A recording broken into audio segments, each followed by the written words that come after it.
Geliefdes, ek groet julle in die mooi naam van ons koning Jesus Christus. Prys die lam van God. Halleluja. En vanmôre net weer 'n voorreg om saam met julle net 'n gedagte te deel. En in my woordstudie lees ek hier uit Rigters 3. En hoe wonderlik is dit om nie te kan sien hoe die boodskap van die kruis, Jesus Christus en hom as gekruisigde uitgelig word in hierdie in die skrifte. En mag die Here dit dan ook so in elke hart oopmaak om dit te kan sien, want as ons die woord hoor in die konteks van die kruis, is dit waar die ware bedoeling van daardie woord dan so ook in ons harte, halleluja, die lewe bring, en dit is Jesus, halleluja. As ons van hom neem, prys sy naam, dan het ons lewe in onsself, nê. So kom ons lees Rigters 3 vers 1. En dit is die nasies wat die Here laat oorbly het om Israel almal wat al die oorloë van die Kanaan nie geken het nie, deur hulle op die proef te stel. Jy sien geliefdes, dit wat hulle oor moes heers, het hulle oorheers. En hierso sien ons dat daar nog vyande in die land was. Daar was nog sekere klein stede of sekere klein groepe in die land wat dan die vyande was ook van Israel. Maar die Here het hulle daar gesit as, hoe kan ek sê, vir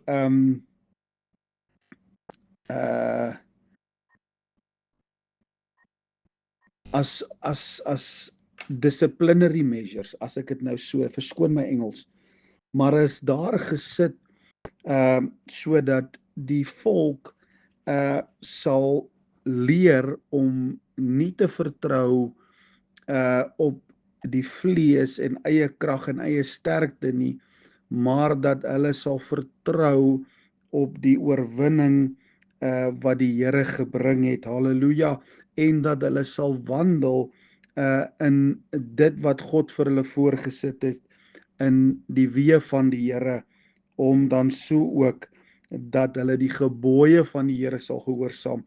Nou, geliefde boetie en sussie, dit is presies wat die sondige natuur, jy weet, wat nog steeds 'n deel is van die kind van die Here se lewe, maar dit moenie heers nie. Die woord van die Here maak dit duidelik en sê dat sonde sal nie oor julle heers nie, want julle is nie meer onder die wet nie, maar julle is onder die genade. So ons moet besef dat dit wat Jesus vir ons aan die kruis gedoen het, het die oorwinning gebring oor die sondige natuur, die vlees, die wêreld en die duiwel. Nou hierdie is vyande wat nog steeds in die land is, en dit is hoekom ons die objektiewe geloof in die kruis verkondig. Hoekom? As ek praat van die kruis, praat ek nie van die van die balk nie, die houtbalk nie, nee. Ek praat van die voltooide werk van Christus, die oorwinning wat Christus Jesus bewerkstellig het daar vir ons aan die kruis. Oorwinning juis oor hierdie sondige natuur, hierdie vlees en dan die wêreld en die duiwel. Dis hoekom Paulus dit duidelik maak in Galasiërs 6 vers 14 dat wat my betref, mag ek in niks anders te roem nie, behalwe in die kruis van ons Here Jesus Christus, waar die wêreld vir my gekruisig is en ek vir die wêreld. So hier was sekere stede hierso, en ons lees in vers 2, net na die gedagte van, net dat die geslagte van die kinders van Abraham, Israel dit sal weet, om hulle te leer oorlog voer, ten minste die wat daar vroeër nie geweet het nie, om te leer. Geliefdes, daar is dinge wat ons regtig moet weet, is dat ons kan nie oorwinning kry oor die vlees, die wêreld en die duiwel deur enige programme, enige mensgemaakte wette, enige iets wat ons deur ons eie vlees en eie krag wil bewerk nie. Al is dit hoe godsdienstig, dit moet kom deur die bloed van die lam. Dit moet kom deur die krag van die Heilige Gees, maar die toelating en die kanaal en die vooropgestelde orde van God wat toelaat dat hierdie kragtevolle werking van die Gees wat vryheid bring en krag bring, kan alleenlik voortgesit word deur dit wat Jesus aan die kruis gedoen het. Dis die vasgestelde orde van God, dat die objektiewe geloof in die kruis moet vas staan, sodat die oorwinning kan vloei deur genade wat God vir ons gegee het, sodat ons dit kan leer. Paulus gaan lees Romeine 6 en geliefdes, dan sal jy sien daar dat daar sekere dinge wat die kind van die Here moet weet. Daar's dinge wat hy moet leer, dat ons voer nie hierdie oorlog deur menslike krag nie, maar ons staan in die krag van sy sterkte en ons beklee ons met Christus wat die hele wapenrusting van die Here is, en daardeur kan die oorwinning kom, nie deur vleeslike dinge nie, maar deur die Gees is dit waar hierdie dinge gedoen word, nie deur krag, menslike krag of deur geweld nie, maar deur my Gees, so spreek die Here. En dis waardeur die oorwinning kom tot ek en jou, geliefde boetie en sussie.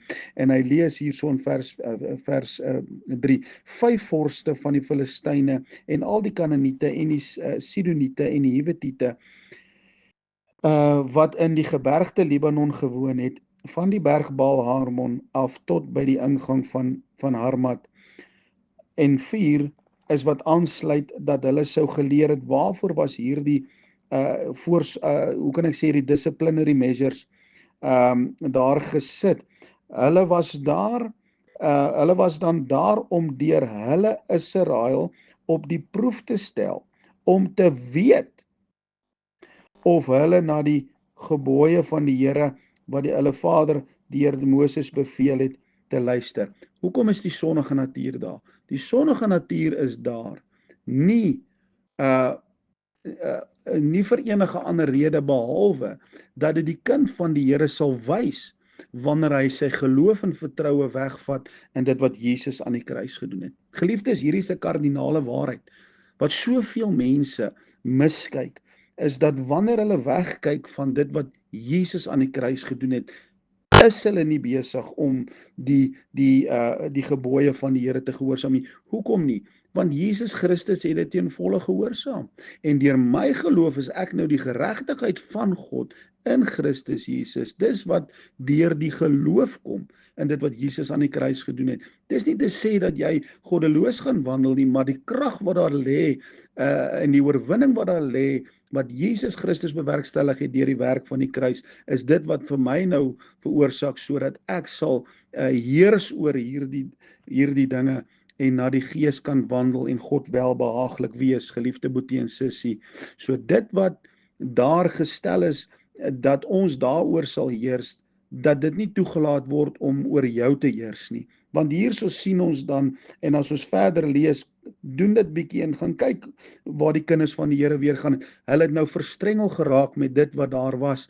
En dit is wat so maklik gebeur, is dat ons deur die sondige natuur oorheers word en deur die werke van die vlees en weggesleep word deur die dinge van die wêreld en so ook dan 'n gevange geneem word deur hierdie juk van sonde en die vyand. Geliefdes, staan vas met julle geloof geanker in dit wat Jesus aan die kruis gedoen het. Die Here seën vir julle.